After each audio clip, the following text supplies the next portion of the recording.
Mereka belum kerekam. Nah,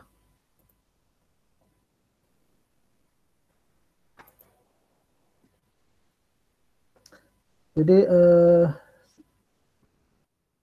beberapa kali sudah saya ini kan bahwa ya most favorable route of administration, drug route administration atau drug delivery itu diberikan secara oral, ya. Jadi apalagi kalau kita bicara di Indonesia, orang langsung ininya adalah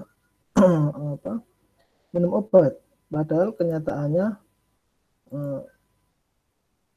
tidak semua obat itu diminum, gitu kan.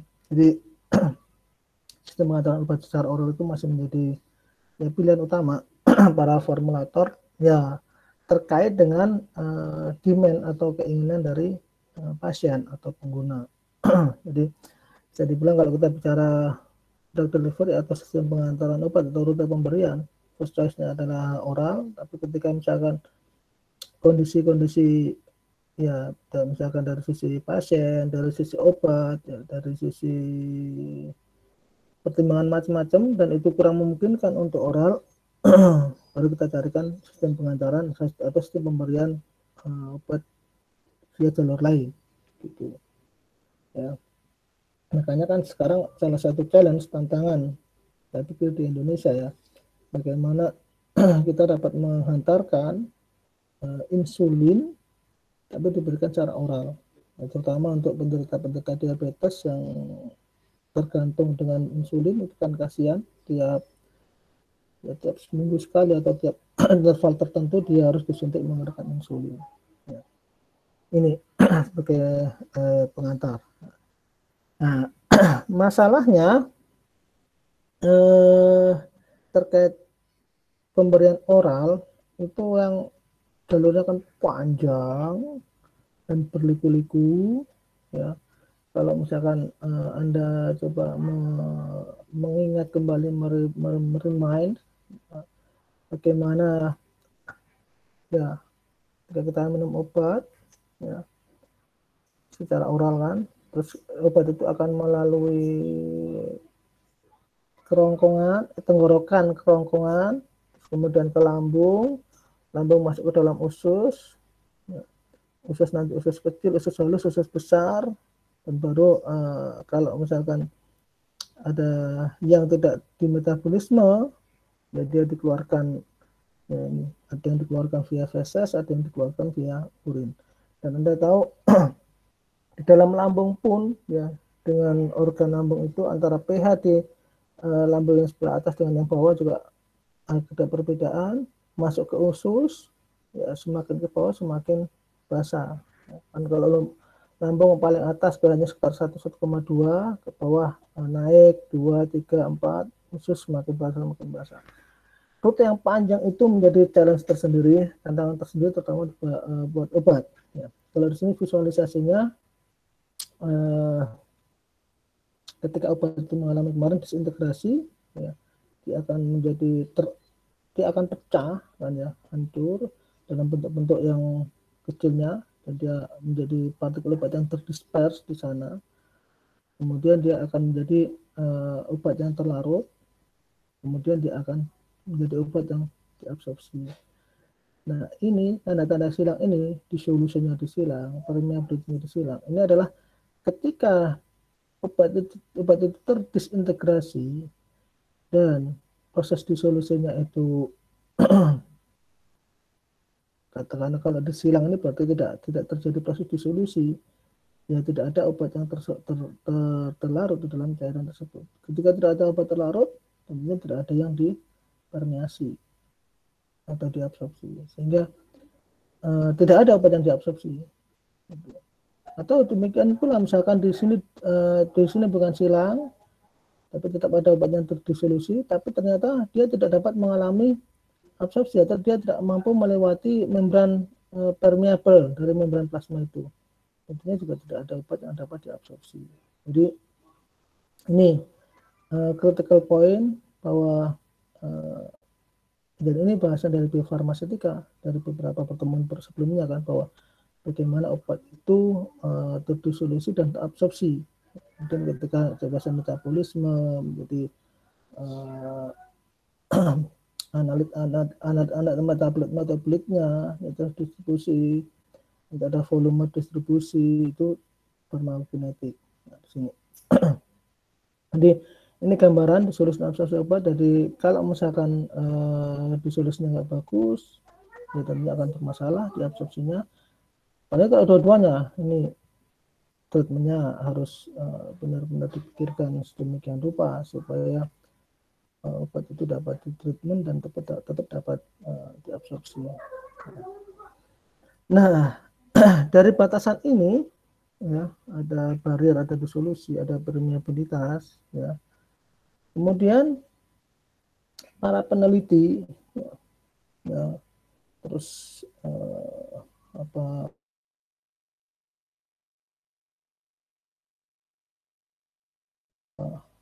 ini harus ada ini masalah-masalah ini harus diselesaikan ya. Ini jadi ya hidup terus berkembang ya, ya. Kalau saya nggak tahu kemarin dari mahasiswa ini ada yang ngikutin beberapa kali webinar saya nggak terkait dengan nanoteranostik gitu kan ya. Dan itu kalau mungkin sekarang kita hanya sekedar teori ya kayak ini sedikit ya, sedikit berwacana bagaimana kita nanti dapat mentreatment penyakit orang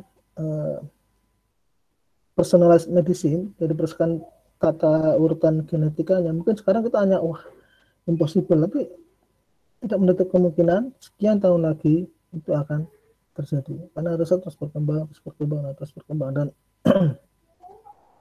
perkembangan riset terus terus ya kan, kalau Anda mengamati di publikasi di jurnal itu ya selalu ada kebaruannya apa dan kebaruannya itu sudah selayaknya, sudah seharusnya dia mengimprove dari yang sebelumnya. Jadi para peneliti berpikir keras bagaimana supaya ini sehingga diinisiasi oleh namanya Gordon Amidon dan kawan-kawan sekitar tahun 1995. Beliau dan kawan-kawannya ini mencoba membuat ya mengklasifikasikan obat-obatan ya active compound ya, berdasarkan dengan kelas biofarmaseutikanya. Yang kita udah ini kan bahwa yang namanya biofarmaseutika kan terkait dengan proses disolusi dan absorpsi. Nah, ini terkait dengan proses disolusi dan permeabilitas. Disolusi, kalau absorpsi terkait dengan permeabilitas, sifat mampu dia melewati membran apa tidak. Ya. Sehingga yang disebutkan oleh Gordon ini cukup signifikan ya, terkait dengan regulasi obat, terkait dengan drug development, terutama scale up ya, untuk produksi secara massal, dan juga terkait dengan perubahan-perubahan setelahnya. Dan ini sekarang PCS juga sudah di-approve oleh FDA, Food and Drug Administration, Badan POM-nya US, Amerika, sehingga ini menjadi sesuatu yang menurut saya salah satu penemuan terkait biofarmaseutika yang cukup monumental. Jadi tujuan dari PCS ini adalah menyediakan suatu regulasi ya yang untuk replacement ya, mengganti studi bioekivalensi tertentu dengan mengadakan suatu uji disolusi in vitro yang akurat. Nah, jadi ini lebih advance terkait dengan uji disolusinya, karena harapannya uji disolusinya dapat menjadi studi bioekivalensi ya, secara in vitro. Nah, akhirnya yang tadi pertama kali dicetuskan oleh Amidon, jadi accept oleh FDA, kemudian dimodifikasi oleh Wu and Bennett, muncullah ya. Inilah yang ini classification system atau sistem pengklasifikasi biofarmaseutika. atau sistem pengkelasan biofarmaseutika. Ya. Nah, kita lihat di sini, katakanlah ini misalkan sumbu 0, ya, X-nya solubility, semakin ke sana semakin besar, sumbu Y-nya permeability, semakin ke sana semakin besar, jadi dapatlah semakin tinggi solubilitasnya dan semakin tinggi permeabilitasnya, ini diklasifikasikan sebagai kelas 1 BCS. Jadi BCS kelas 1. Jadi ini sifat yang ideal. Kalau kita mempunyai obat yang keluarannya tinggi, permeabilitasnya tinggi, wah ini enak sekali, mau dibuat apa saja ya cukup, tidak banyak kendala di sana.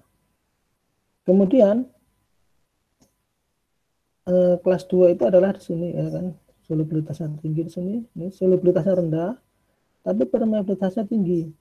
Ini adalah kelas 2. Jadi keluarannya rendah ya, ini permeabilitasnya tinggi, kelas 2. Sementara kelas 3 adalah di sini keluarannya tinggi, permeabilitasnya rendah, kelas 3. Jadi kalau low solubility, high permeability, dia ada masalah dengan disolusinya. Ada challenge dengan solubility-nya. Sementara yang kelas 3, permeabilitasnya rendah, ada challenge, tantangan di permeabilitasnya dengan absorpsinya.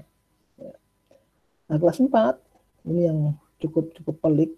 Nah, jadi kalau misalkan kita bekerja dengan obat yang terkategorikan di kelas 4, ini benar-benar perlu dipikirkan cukup seksama, karena dia memiliki kelarutan rendah dan permeabilitas rendah. Nah, ini contoh-contoh obatnya. Saya punya linknya. Jadi ketika kita ingin mengetahui suatu obat itu dia tergolong kelas 1, kelas 2, kelas 3, atau kelas 4, ya, itu kita bisa masukkan ke software tersebut. Ini contohnya kelas 1, high solubility, high permeability. Nah, ada acetaminophen, ada acyclovir, ada kafein, captopril, ini relatif ini. Ya. Sementara yang kelas 2, kelarutannya rendah, permeabilitasnya tinggi. Ini ya, contohnya diclofenac, erythromycin, glipizid, dan lain-lain. Ini yang kelas 3, high solubility, low permeability, amoxicillin, contohnya furosemid, metformin. Ya. Metformin ini saya beberapa kali bekerja dengan metformin, yaitu dia kelarutannya sangat mendalam dalam air, tapi ternyata dia punya tantangan terkait dengan permeabilitasnya. Kelas 4, ya ini amphotericin, chlorothiazide, colistin, methotrexate, dan kelarutannya rendah dan permeabilitasnya rendah. Ini kalau kita mendapati dan bekerja dengan senyawa obat berkategori kelas 4 ini, ya tadi harus dipikirkan benar-benar bagaimana menanganinya. Nah, PCS tadi kan di depan hubungannya dengan menggantikan dari studi bioekivalensi, ya.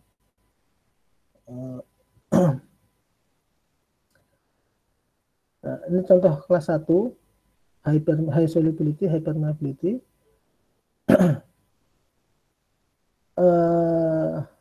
Pengendali dari laju absorpsinya adalah pengosongan lambung. Nah, IV-IVC itu adalah in vitro in vivo correlation. Jadi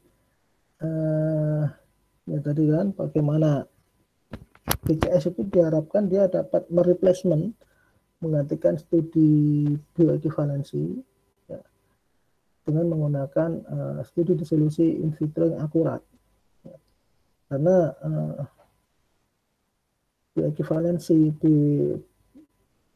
bioavailabilitas bioekivalensi itu kalau kita melaksanakan uji BRTE-nya itu benar-benar ya di dalam ya in vivo di dalam darah manusia. Nah, harapannya dengan PCS ini kita dapat mendapatkan gambaran in vitronya ya yang ya sangat mendekati dengan bioequivalensinya.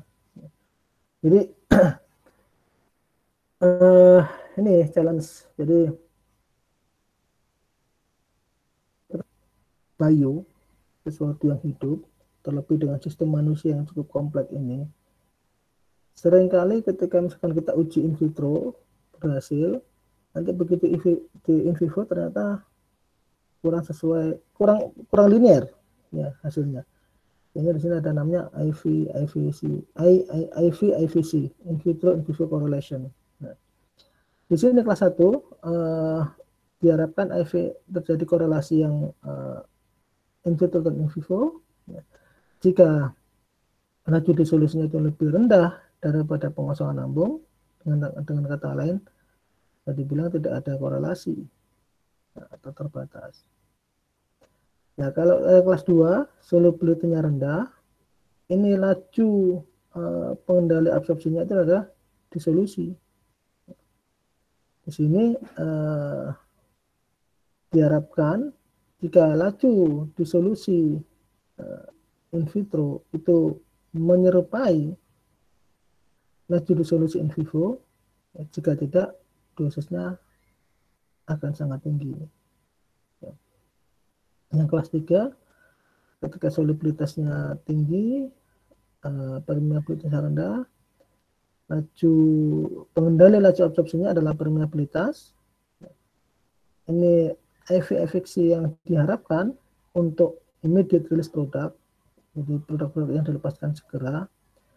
Yang diharapkan adalah absorpsi permeabilitasnya adalah penentu laju atau pembatas dari bahwa atau tidak ada IV-IVC dengan disolusi. Nah, jadi itu yang diharapkan dari IV-IVC terkait dengan produk yang immediate release dari PCS kelas 3. Yang PCS kelas 4, solubilisasinya rendah, permeabilitasnya rendah, laju pengendalinya case by case. Ya.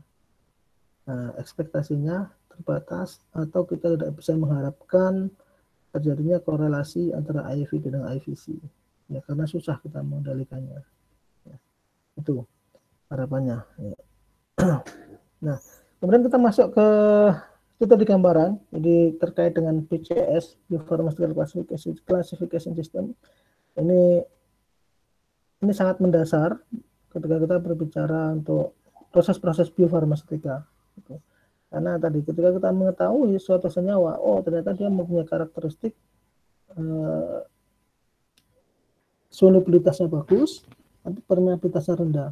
Nah, ini kan nanti kita akan pengaruh terkait nanti fisikokimianya bagaimana, formulasinya bagaimana, dan lain-lain. Kalau misalkan ternyata solubilitasnya bagus, permeabilitasnya bagus, yes, no problem. Nanti tinggal masalahnya adalah tadi pengosongan lambung. Ya. Nanti tinggal kalau misalkan diformulasi, tinggal kita mau formulasikannya bagaimana. Ya. Fisikokimia, jadi fisikokimia dari kata-kata fisika dan kimia, jadi terkait dengan sifat-sifat fisika dan sifat kimia dari suatu senyawa. Dalam hal ini adalah suatu senyawa obat, active compound atau drug compound. Ya.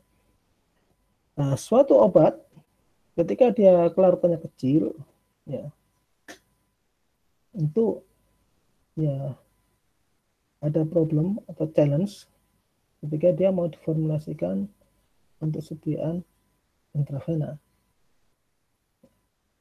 dan akan lebih mudah diformulasikan dalam bentuk sediaan intramuskular. Ya. Kalau tablet, kalau sediaan ini terkait dengan kelarutannya ya.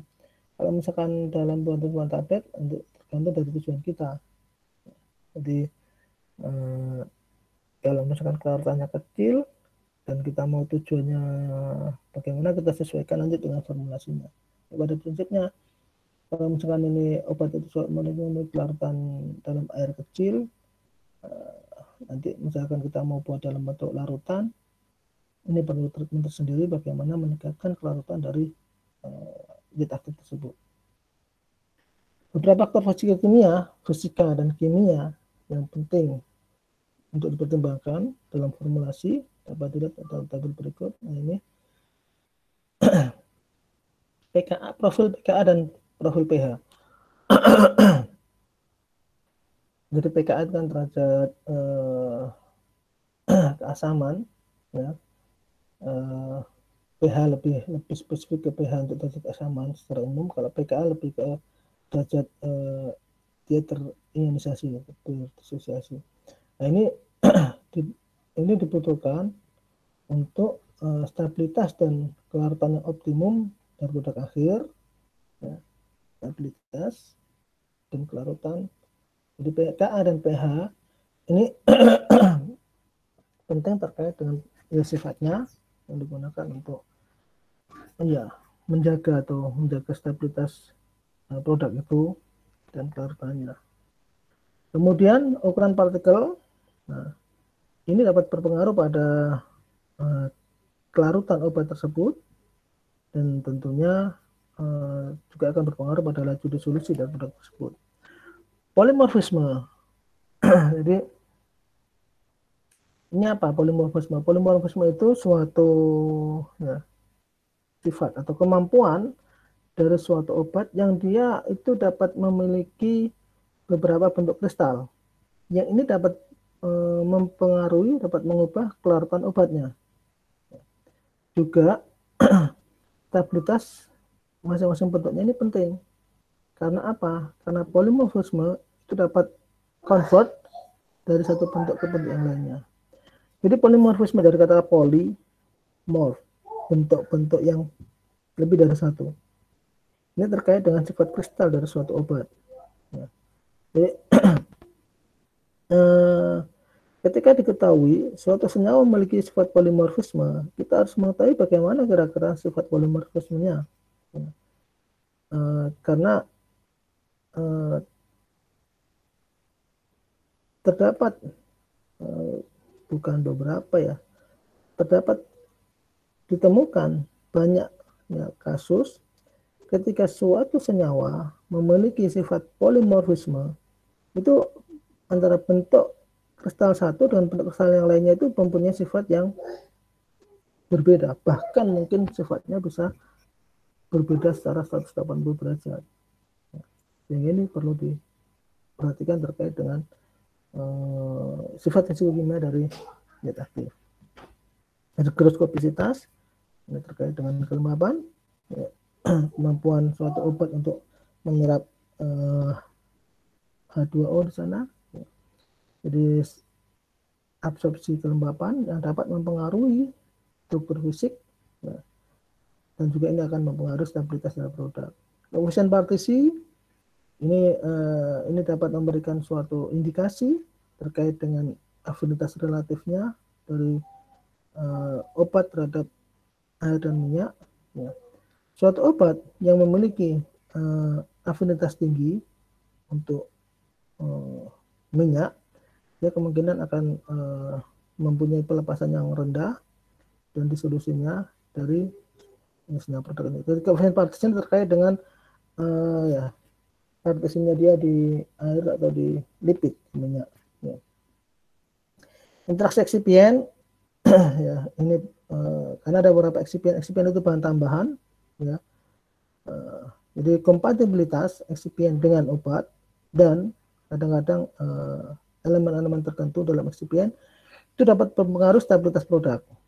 Ini penting sekali untuk mengetahui spesifikasi dari seluruh raw material. Jadi kita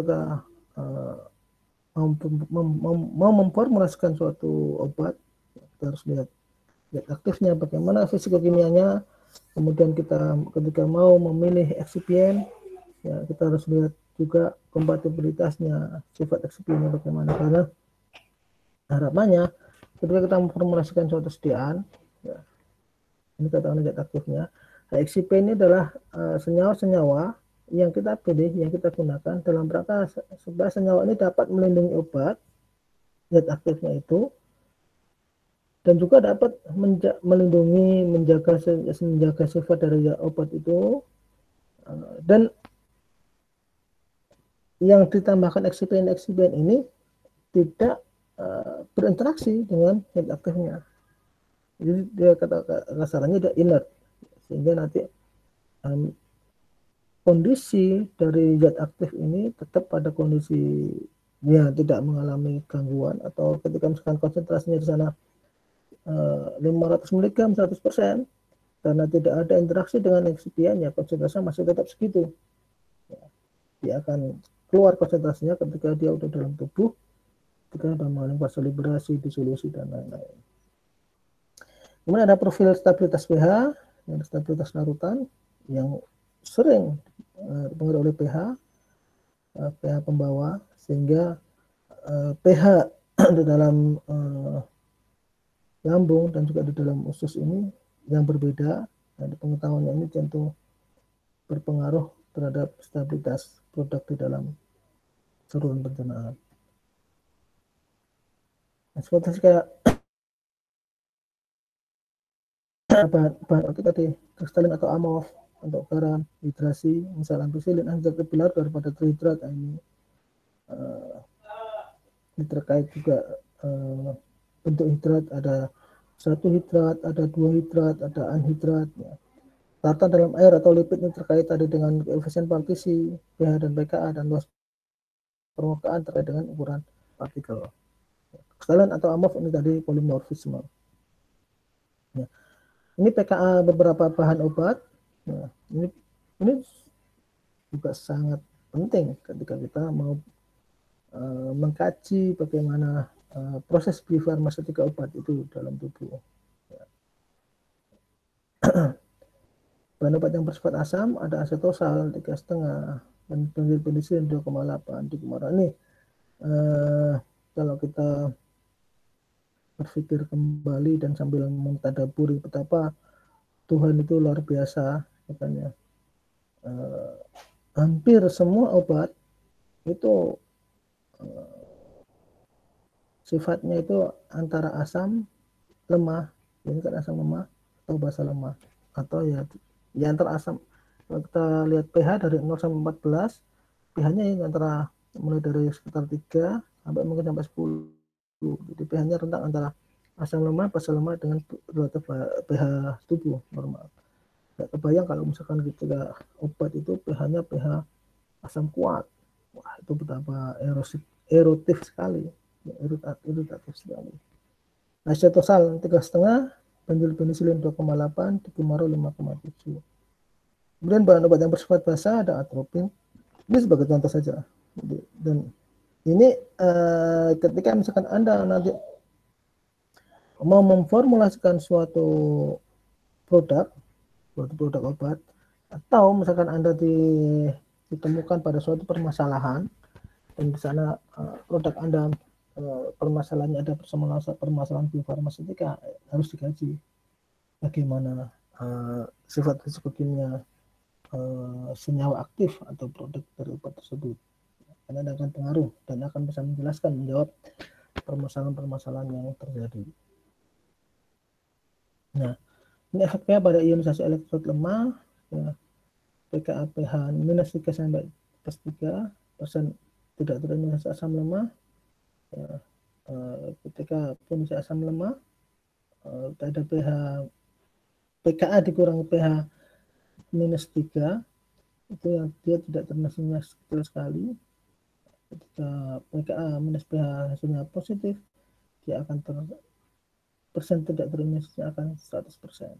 Nah, ini perlu kita perhatikan ketika kita terkait tadi dengan absorpsi. Jadi di saluran pencernaan itu obat-obat yang dapat dimetabolisme atau yang dapat diabsorpsi kebanyakan kemarin di lambung atau di usus, itu yang obatnya yang tidak terionisasi. Ya, sehingga kita harus mampu berpikir, mampu memecahkan masalah, membuat bahwa bagaimana caranya supaya obat ini di lambung atau di usus dia tidak mengalami ionisasi. Ya, sehingga Kalau asam lemah diharapkan obatnya antara pKa minus pH pada plus 3 sehingga dia tidak ada terionisasi, yang basa lemah sebaliknya. Ya.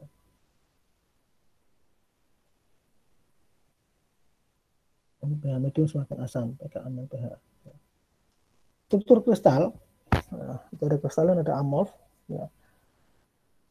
Kalau ketika satu obat dia memiliki sifat polimorfisme, ya bisa jadi dia ada dalam satu senyawa tersebut, dalam satu obat itu dia memiliki sifat kristalin dan sifat amorf.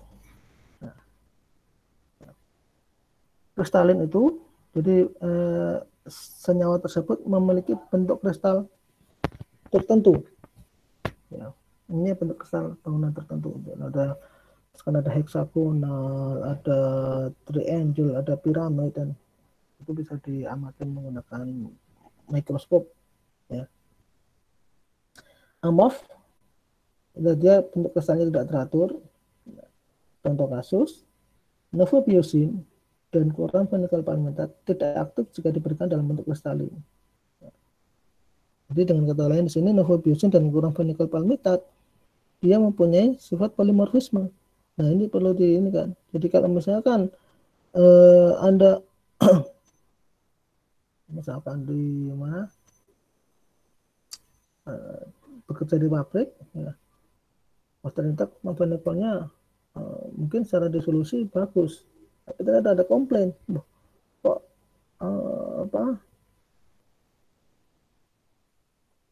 ada komplain dari konsumen, ada pasien, efek terapinya kurang sesuai dengan yang diharapkan. Nah, ini perlu telusuri, dikaji. Oh ternyata ya yang dipakai adalah chloramphenicol palmitat dalam bentuk kristalin.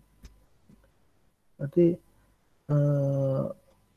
next supaya tidak terjadi masalah demikian, kita harus mengecek bentuk kristalnya dari chloramphenicol palmitat. Demikian pula novobiosin. Penicillin G lebih stabil dalam bentuk amorf. Ya. Ya. Tidak ada yang lebih baik apa enggak, tapi yang jelas ini tidak masalah. Jadi nggak bisa kita katakan masih mending penicillin G dalam bentuk amorf karena dia lebih tatarannya lebih stabil atau tidak stabil, nggak bisa. Jadi ini yang perlu diperhatikan. Jadi jangan sampai misalkan nanti kita menggunakan penicillin G, kita menggunakan yang bukan bentuk amorfnya. Kita berbicara obat, bisa mungkin kita berikan ya, yang mutunya yang terbaik. Jadi dalam kasus penicillin G, kita cari ya penicillin G yang dalam bentuk amorf. Ya. Kemudian insulin, ya, sediaan insulin injeksi berbentuk kristalin zinc insulin, durasi efeknya lebih lama. Ini terkait dengan struktur kristal dari senyawa obat. Kemudian kelarutan, pH, dan absorpsi obat. Ya. Profil pH kelarutan itu merupakan gambaran dari kelarutan obat pada berbagai pH fisiologis. Ya. Nah, apalagi ketika kita berbicara saluran pencernaan, tadi kan saya ini kan bahwa pH-nya macam-macam. Ya, mulai dari lambung paling atas sampai ke bawah usus hanya berubah terus, semakin bawah semakin mendekati pH netral 7. Di awal-awal kan lambung kan pH-nya asam sekali. Informasi ini dapat digunakan untuk merancang ya, formulasi karena apa? Sifat pH lingkungan dari saluran cerna yang berbeda-beda, dari bersifat asam di dalam lambung sampai sedikit bersifat basa dalam usus halus. Ya, sampai usus ke bawah malah pH-nya antara bisa 7 lebih sedikit. Ya. Contoh obat yang bersifat basah akan larut dalam medium asam karena pembentukan garam yang larut. Obat yang bersifat asam akan menjadi larut dalam usus dengan membentuk suatu garam yang larut pada pH yang lebih basah. Masih kelarutan pH dan absorpsi obat. Kelarutan dapat diperbaiki dengan penambahan suatu bahan tambahan yang bersifat asam atau basa. Contoh, jadi sebelum ke sini, jadi untuk meningkatkan kelarutan suatu senyawa itu kan metodenya macam-macam. Ya. Kalau kita berbicara formulasi, ya, macam-macam untuk meningkatkan kelarutan. Ya. Jadi ada dengan ditambahkan pelarut campur, ditambahkan dengan dibuat produknya, dibuat. Kalau konteks ini, contoh ini adalah bagaimana gambaran kelarutan aspirin di dalam cairan saluran cerna. Ya. Sehingga di sini contoh kelarutan aspirin dapat dinaikkan dengan penambahan daptar alkali. Ya. Jadi perlu diperhatikan di sini, ketika aspirin tujuannya mau aspirin kan asam, misalkan dia di lambung kan dia akan menyebabkan iritasi lambung. Kalau misalkan dia pengen terapinya itu misalkan di usus, tentunya dia akan lebih kelarutannya akan naik ya, karena di sana ada daptar alkali, tidak alkalinya lebih sifatnya lebih datar. Ya. Ini perlu diingat ya. Dalam formulasi obat pelepasan terkendali, modified release, control release, bahan pendapar, bahan yang digunakan untuk mendapar, membuffer suatu larutan, dapat ditambahkan untuk memperlambat atau memodifikasi laju pelepasan dari suatu larutan obat yang cepat. Bahan pendapar dapat dilepaskan secara lambat sehingga obat tidak melarut dengan segera dalam cairan pencernaan yang mengelilinginya. Ini gambaran bayangan mendesain untuk sediaan lepas lambat, modified release atau control release.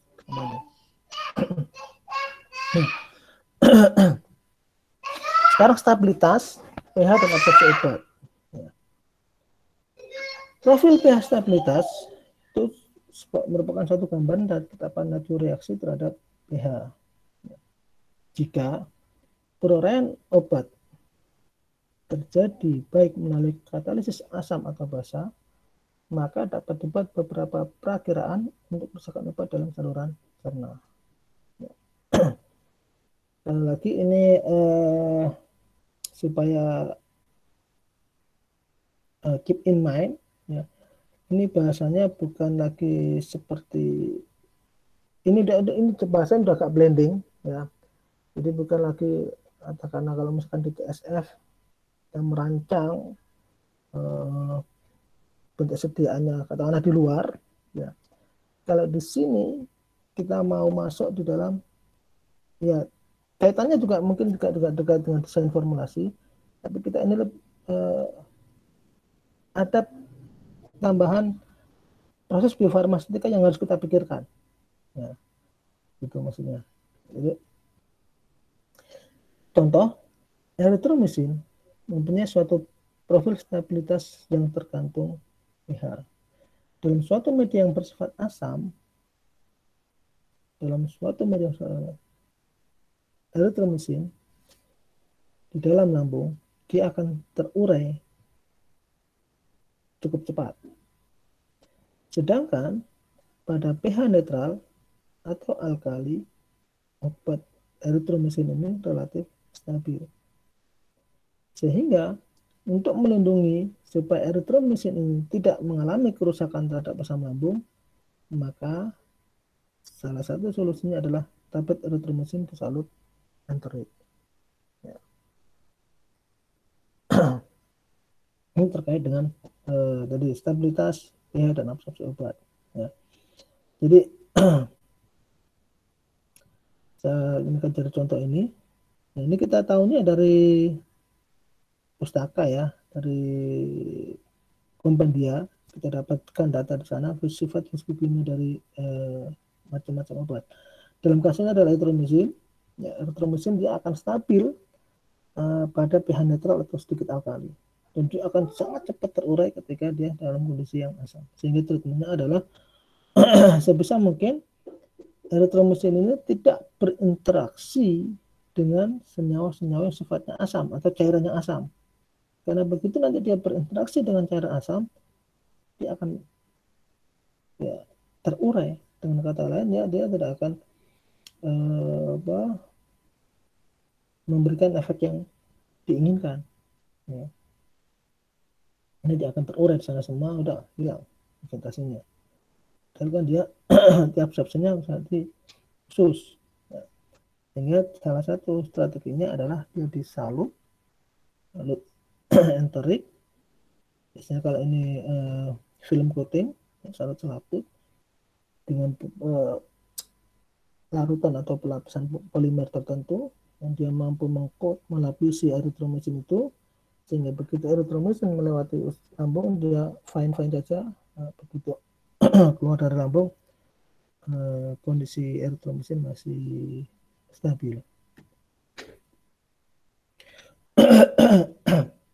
Sekarang ukuran partikel dan absorpsi obat. Ya. Jadi ukuran partikel dan distribusi ukuran partikel penting untuk obat-obat yang mempunyai kelaratan rendah di dalam air. Ini nyambung dengan farmasi fisika kemarin ya, sambil kita mereview. Jadi ketika kita berbicara ukuran partikel, itu tidak bisa lepas dengan namanya distribusi ukuran partikel. Karena kita tidak mungkin mengukur ukuran partikel itu sendirian. Apalagi kalau kita berbicara ukuran partikelnya dalam tataran mikro atau nano.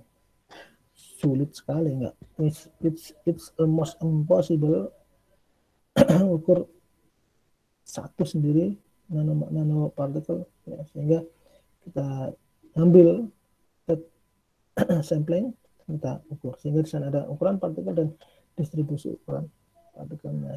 Ini penting untuk obat-obat yang kelaratan rendah dalam air. Kenapa?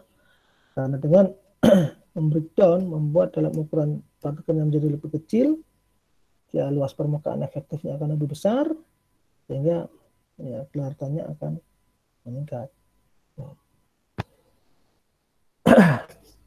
Beberapa obat yang hidrofobik itu dia tidak suka air ya, itu sangat aktif secara intravena, tetapi sangat tidak efektif jika diberikan secara oral. Kenapa? Karena absorpsinya sangat kecil. Ya. Hidrofobik. Lucifolvin, nitrofurantoin, dan beberapa obat golongan steroid itu memiliki kelaratan rendah, sehingga salah satu solusinya adalah mengecilkan ukuran partikelnya, sehingga ketika dia di hidrofob, ya, terus ukuran partikelnya diperkecil, luas permukaan efektifnya berbesar, sehingga dia akan memiliki kelaratan yang bagus, sehingga dia akan obat yang terabsorpsi akan meningkat. Ya. Ada juga waktu transit obat dalam saluran cerna. Ini terkait dengan ini ya. Kalau di depan tadi,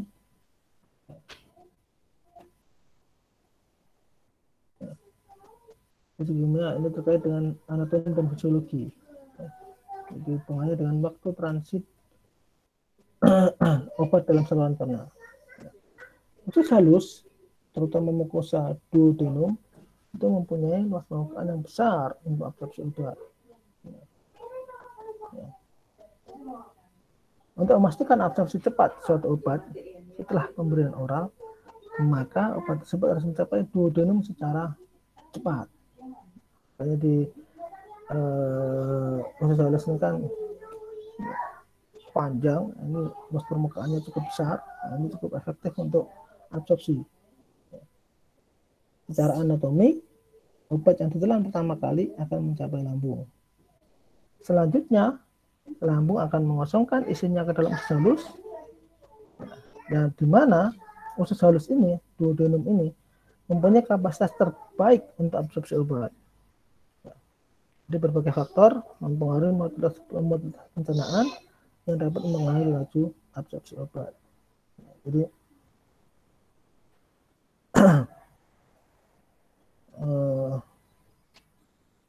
kalau misalkan kita ketahui obat itu diabsorpsi maksimal di usus halus, ya sebisa mungkin obat itu dapat kita deliver dan dapat kontak lama di duodenum tersebut, sehingga supaya absorpsinya meningkat. Ya, depend. Ya, nanti ya. Kalau misalkan obat itu diketahui dia mempunyai absorpsi yang sangat bagus di usus halus di duodenum, ya kita harus memperhatikan, kita harus mempertimbangkan bagaimana caranya supaya obat tersebut dapat diabsorpsi maksimal di sana. Di antaranya misalkan kita perlama kontaknya di sana, makanya di sana ada kemudian keluar namanya sediaan mukoadhesif, nempel di usus halus sana. Atau juga kita percepat taktik transit di obat dalam lambungnya ini. Dan di lambung cuma sebentar set masuk ke usus halus. Itu kalau di usus halus. Tapi kan ada juga obat-obat yang diabsorpsi maksimal di lambung. Nah, di sana ada obatnya namanya gastroretentive drug delivery system. Jadi obatnya ditahan di dalam lambung supaya dia dapat bertahan lama di lambung sana. Ketika bertahan lama di lambung sana, tentunya kontaknya akan lebih lama di sana. Ketika kontak lama di sana, harapannya dia akan meningkatkan jumlah obat yang diabsorpsi.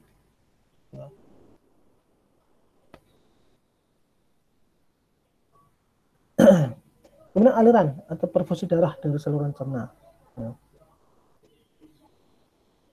Aliran darah ke saluran cerna merupakan hal yang penting untuk membawa obat ke sirkulasi sistemik dan kemudian ke tempat kerja obat tersebut. Nah, daerah usus itu diperfusi oleh pembuluh-pembuluh darah mesenterika.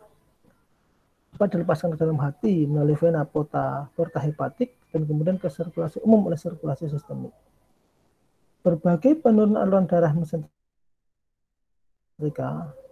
pada kegagalan jantung kongestif akan menurunkan laju pemindahan obat dari saluran usus, sehingga ini akan menurunkan laju bioavailabilitas obat. Nah, jadi ini perlu terkait dengan anatomi dan fisiologi tubuh kita terkait dengan proses biofarmaseutika. Ya. Jadi kalau ini terkait dengan aliran atau perfusi darah dari saluran cerna. Jadi dari sini kita bisa mengetahui atau menjawab, ya, berpikir bahwa ada beberapa obat yang dia ketika turun aliran darahnya, perfusinya, ini juga akan menurunkan laju bioavailabilitas obatnya. Kita lihat di sini, ini contoh riset ini saya dapatkan dari buku dari Sharkle, ini buku sakti dari biofarmaseutika, ya, bukunya biofarmaseutika terapan dan farmakokinetik. Sharkle ini menyajikan perbedaan rata-rata tingkat serum darah yang didapatkan dari pemberian suspensi kloramfenikol palmitat, yang kloramfenikol palmitatnya ini, ya, itu mengandung, ya, kloramfenikol palmitatnya memiliki polimorfisme yang terdiri dari alfa dan beta polimorfisme. Ya. Kemudian jadi dibandingkan, ya, antara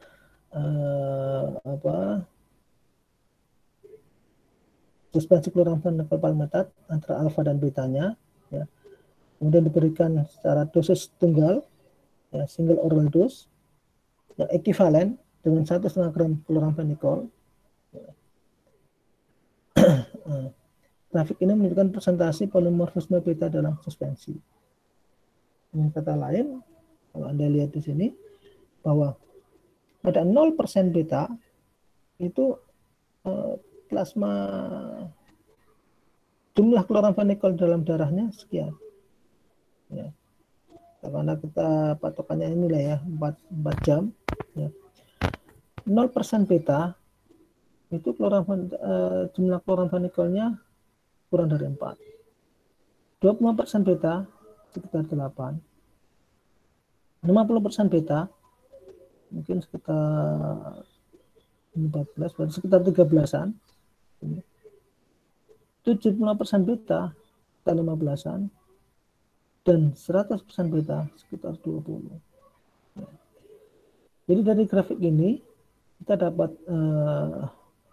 melihat bagaimana pengaruh polimorfisme beta, ya, dan alfa. Jadi polimorfisme antara alfa dan beta kloramfenikol palmitat ini mempengaruhi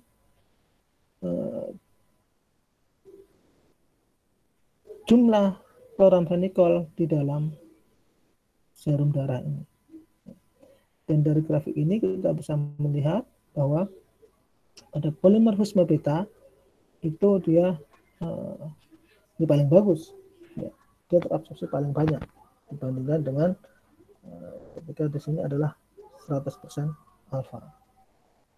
Ini gambar ini menerangkan bagaimana polimorfisme itu mempengaruhi proses biofarmaseutika, dalam hal ini proses absorpsi obat itu di dalam darah.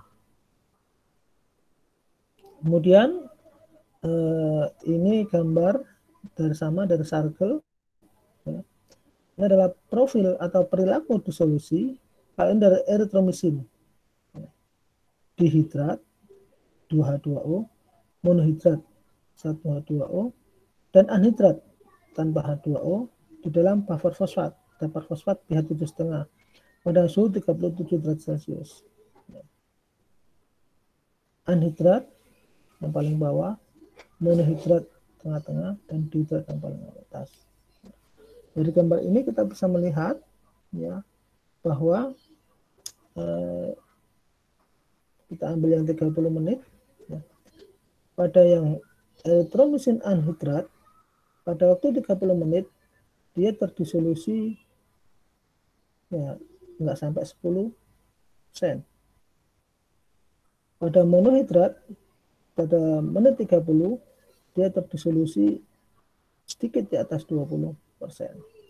Sementara pada dihidrat, ya,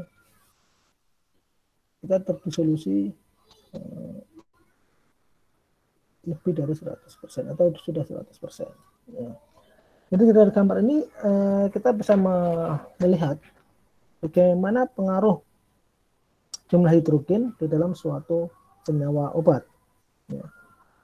Dan dalam kasus eritromisin ini, ya, apabila kita mau mendapatkan profil disolusi yang immediate release, yang segera, kita dihidrat is the best option, ya, pilihan yang terbaik, ya. Itu. Jadi monohidrat, anhidrat di bawahnya. Ini sesuatu yang harus diperhatikan. Jadi dari profil disolusinya. Grafik berikutnya masih saya ambilkan dari circle, ya. Kalau kali ini adalah efek pengaruh dari lubrikan terhadap disolusi obat. Ya. Persentase ini menunjukkan persentase magnesium stearat yang digunakan di dalam formulasi obat tersebut. Kita lihat di sini pada menit 30, ya, 30 pada penggunaan 5% magnesium stearat pada menit 30 obat yang terdisolusinya itu sekitar 40%. Sementara pada magnesium stearat 1%, obat sudah terdisolusi sekitar 80%. Dan pada magnesium stearat 0,5%, obat sudah terdisolusi 100%. Dari gambar ini kita bisa melihat bahwa, ya, begitu nyatanya, ya, konsentrasi atau jumlah lubrikan yang digunakan di dalam suatu formulasi lubrikan itu dalam tablet, ya, itu cukup berpengaruh terhadap profil disolusi obat tersebut. Sehingga dengan gambar ini menjadi perhatian kita bahwa, ya, jika kita ingin mendapatkan profil disolusi yang segera, immediate release, ya, kita gunakan lubrikannya, ya, sekitar range 0,5 sampai 1% atau 0,5%. Biasanya 0,5%. Ya. Ya. Karena lubrikan ini selain kalau di grafik ini dia berpengaruh terhadap solusinya, secara fisik lubrikan ini juga akan berpengaruh kepada uji kekerasan ya dari tablet tersebut. Karena semakin banyak lubrikan, biasanya dia akan, karena dalam tablet lubrikannya banyak, dia akan mengambil jatah dari pengikat. Semakin banyak lubrikan, biasanya obatnya akan relatif lebih rapuh. Nah, ini tadi lubrikan terhadap disolusi. Kalau ini efek lubrikan terhadap absorpsi obat. Nah, persentase magnesium stearat dalam formulasi. Nah, di sini dikatakan absorpsi obat yang incomplete, tidak sempurna, terjadi pada formulasi menggunakan 5% magnesium stearat. Nah, kita lihat di sini pada sumbu X-nya waktu, sumbu Y-nya level obat di dalam plasma. Ya. Karena di sini ada waktu 2 jam, 5% level obat dalam plasmanya dan 35%. Di sini 1% itu 50 mikrogram per ml plasma darahnya, sementara 0,5% ya, itu pada 2 jam dia sudah sekitar 70 sekian. Nah, ini juga memperkuat bagaimana ketika kita menambahkan lubrikan dalam formulasi obat kita, harus kita pertimbangkan benar-benar terkait dengan konsentrasinya. Ini dengan 0,5% saja absorpsinya juga tidak maksimal, ya. Apalagi 5%. Dia peaknya cuma 40%, incomplete, terus melandai lagi. Ini gambaran dari konsentrasi plasma dari suatu obat setelah penggunaan dosis yang sama dari suatu obat, tetapi menggunakan rute pemberian yang berbeda. Sumbu X waktu, sumbu Y konsentrasi obat di dalam plasma. Ini yang oral, ya, ada waktu untuk mencapai peak, ya, dan ternyata pada katakanlah di sini ya 3 jam, punya 3 jam dan tidak sampai 60%, tidak sampai 60 mikrogram per mililiter. Yang intramuskular lag time-nya untuk mencapai puncaknya lebih cepat, dan dia dapat mencapai puncak pada 1 jam itu sekitar 77. Sementara intravena dia langsung peak dan pada 1 jam dia konsentrasinya masih di atas 80. Nah, ini perlu kita perhatikan dalam hal kita pemilihan rute pemberiannya, ya. Nah, jadi kita mau menggunakan oral, intramuskular atau intravena. Ini gambaran dari profil jumlah obat di dalam plasma. Faktor fisiologis, ada waktu pengosongan lambung, ada waktu transit pada usus, ada abnormalitas saluran cerna, ada isi lambung, obat lain, makanan dan cairan, ada pH saluran cerna, dan ada juga metabolisme pada hepar, first pass metabolisme. Saluran pencernaan yang pengaruh adalah pengosongan pada kondisi normal, pengosongan lambung ya. Jadi lambung itu 2-4 jam, usus 4-10 jam. Nah, makanya ya kadang-kadang kalau kita makan nggak sampai 2 jam kita udah kerasa lapar, nanti pengosongan lambungnya cukup cepat gitu. Obat yang percepat pengosongan lambung laksansia, obat yang perlambat pengosongan lambung amitriptyline HCl. Contoh obat yang berkurang dengan percepatan pengosongan lambung artinya adalah digoxin. Metabolisme hepar, ini obat yang memiliki low first pass metabolism, analgesik contohnya aspirin, antiangina, nitroglycerin, kalsium blocker kanal contohnya verapamil.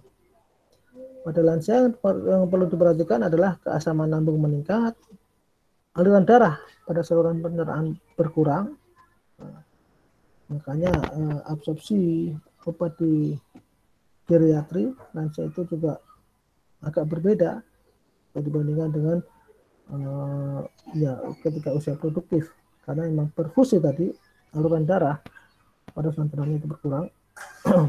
Pada lansia juga jumlah sel untuk absorpsi itu berkurang, ya.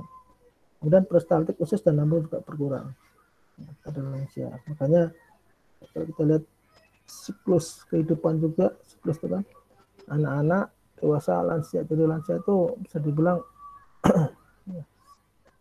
menyerupai, ada pasien pediatri anak-anak dan ada pasien geriatri lansia. Ini faktor yang berpengaruh terhadap absorpsi secara umum, ya terkait tadi dengan fisiologi, dengan segala macam itu. Pemberian nutrien, ada pergerakan lambung, inervasi dari syaraf, ada parakrin, ada pengendali hormon, ada pergerakan intestinal, khusus, ada sinebiotik fisika dan karakteristik kimianya, jadi bobot molekul, derajat ionisasi, solubilitas, stabilitas kimia, lipofilisitas, dan lain-lain. Kemudian disolusi, ada ikatan dengan mukus, ada absorpsi di sini.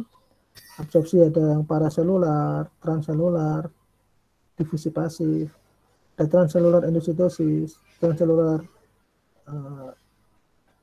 transport yang dimediasi oleh karier, metabolisme dan sekresi, inervasi dari saraf, faktor-faktor fisiologi pengaruh juga di sini absorpsi, jadi penyakit, pH usus dan lain-lain. Ada faktor-faktor luminal, toksin bakteri, empedu, jumlah enterosit, status fungsi dari enterosit, aliran darah dan limfa, pengendalian hormonal parakrin, distribusi eliminasi. Ini makanya ini cukup kompleks ketika kita berbicara absorpsi secara, kita zoom proses absorpsi yang terjadi real di tubuh kita. Ini tadi ketika di zoom, ya, ada nervos, inervasi syaraf, ya, fisika sinebiotik dan lain-lain. Nah, ini tadi lanjutannya tadi. Nah, kemudian absorpsi obat pada epitelial usus kan macam-macam ini, ya. Ada paraselular, transselular, difusi pasif, transselular endositosis dan lain-lain. Ya. Ini absorpsi obat yang terjadi pada sel epitel usus. Ya, ini ada membran sel kemarin, membran apikal yang di atas, apikal. Ya. Kemudian ada tight junction. Tight junction ini jembatan atau jembatan yang menghubungkan membran sel yang satu dengan yang lainnya. Ya. Nah, yang disebut dengan absorpsi paraselular, dia melalui sini, dia melalui tight junction paraselular. Kemudian ada yang transselular, ya. Jadi dia tidak melalui tight junction, tapi dia melalui langsung membran sel, ya. Transselular, memotong. Yang memotong sini, memotong habis itu dia ikut lambung ke ini. Ini ya, ini bayangan bahwa absorpsi di tubuh kita, absorpsi di membran biologis kita itu sangat kompleks. Jadi tidak hanya satu proses, ya. Tetapi umumnya dilakukan secara pasif, ya, itu karena umumnya dia menggunakan gradient konsentrasi. Ini ada transselular yang langsung. Ini kalau lihat ininya dia menggunakan karier, ya, atau difusi terfasilitasi. Tight junction, membran apikal, ini membran basolateral. Nah, ini membran basolateral, ini sel-sel dari usus. Ini gambarannya. Ya.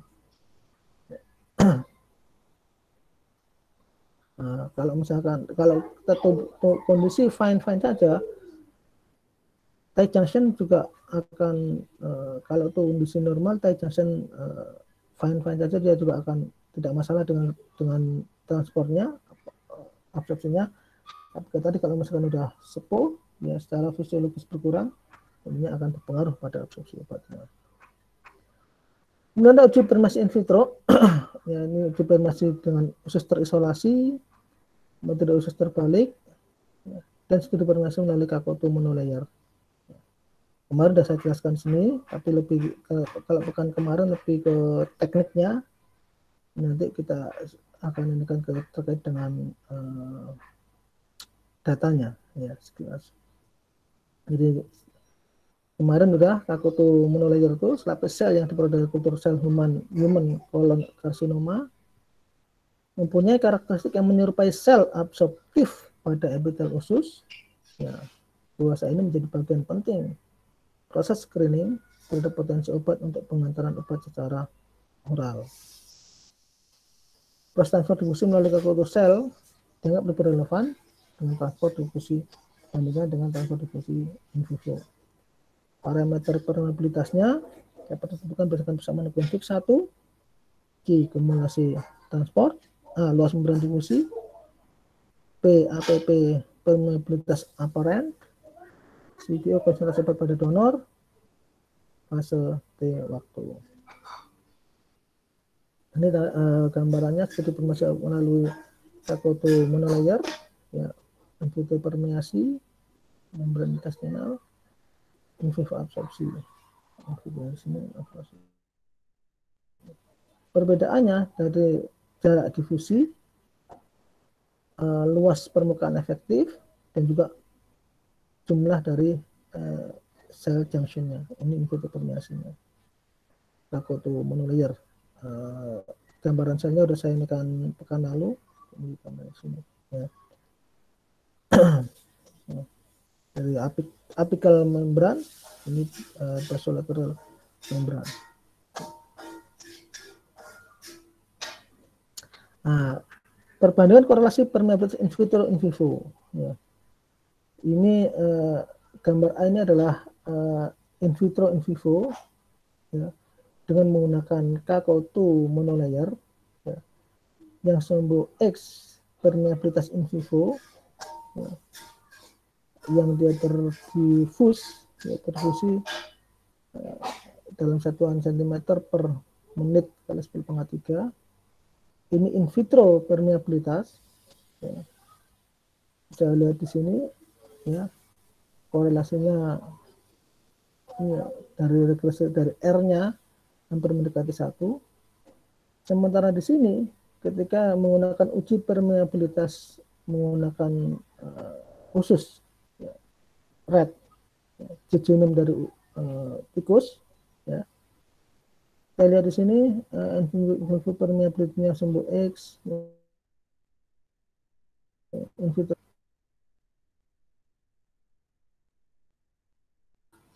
linearitasnya itu nggak sampai, jauh sekali dari 1, jadi 0,2.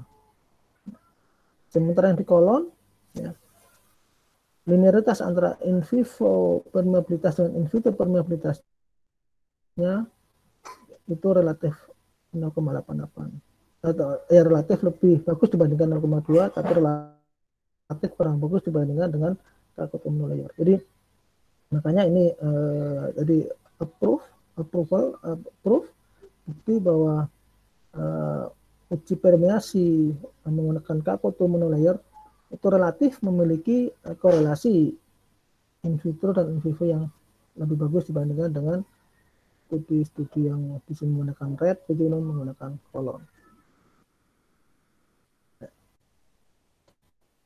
Itu mungkin yang bisa saya sampaikan. Jadi masih ada waktu 12 menit. Mudah-mudahan ada yang didiskusikan.